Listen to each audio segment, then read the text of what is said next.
My goal here is simple. Funner for everyone. Hey, Jane, you having fun? Woo! Is that legal? Because around here, funner is a state of mind. What is going on, Laker fans? Little Lakers Talk Daily on this Monday. Appreciate you guys tuning in.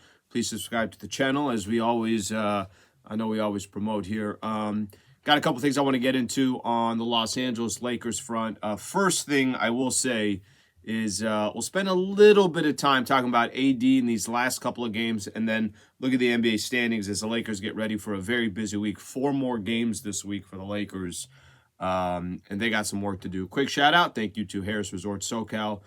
Find your funner state of mind with a visit to Harris Resort SoCal, voted best resort in funner California. From dining to unwinding, you'll find fun around every corner. Learn more at harrissocal.com. That's harrissocal.com. Okay. I don't want to spend too much time on yesterday's game. I'm just going to mention it real quick. Anthony Davis in his last 2 games for the Lakers has been less than impressive. Lakers still got the win against the Raptors on Friday, but yesterday against the Knicks, they end up losing. And it's highlighted more, obviously, when you come off a loss. I don't think it was just on Anthony Davis. I think just really that entire starting lineup, other than D'Angelo Russell, no one was good. And I thought that tremendously hurt the Lakers. But when you're Anthony Davis, you're that big of a name. People don't really want the excuses. I mean, I could sit here and tell you Troy Brown Jr. hit a shot. He was 0 for 8. Malik Beasley got to be more efficient. You can't have 10 points and you took 12 shots to get there. Jared Vanderbilt only had 2 points and 5 rebounds. But out of all those starters, people are only going to look at what Anthony Davis do. And AD, like I mentioned, 17.16 rebounds, but he took 18 shots to get there. And, the Knicks were doing everything they can, kind of like the Toronto Raptors saying, hey, let anybody else beat us. Don't let Anthony Davis beat us.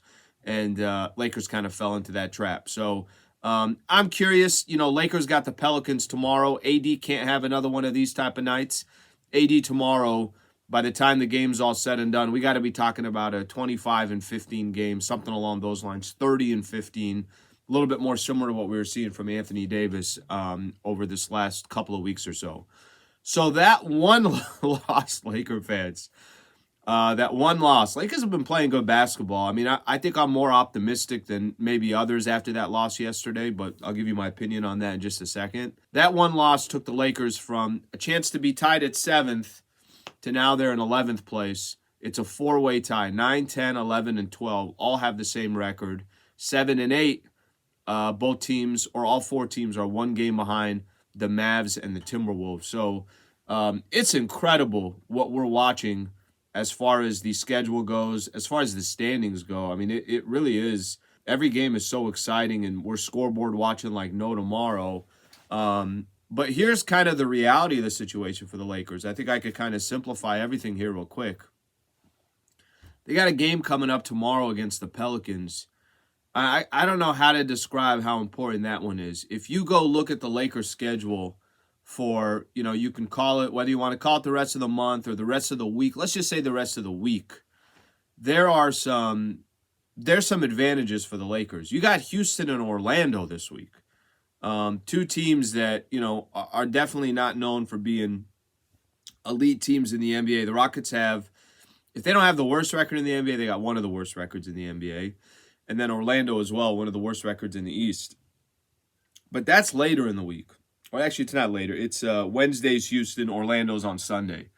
But that Pelicans game just is highlighted in so many different ways, because if you walk away with a win tomorrow against the Pelicans, now all of a sudden you have the tiebreaker on the Pelicans, and you just kind of continue to build that momentum that you've started here over the last couple of weeks. But if you lose that game tomorrow, coming off that Knicks loss, man, does that kind of halt all that momentum that you had.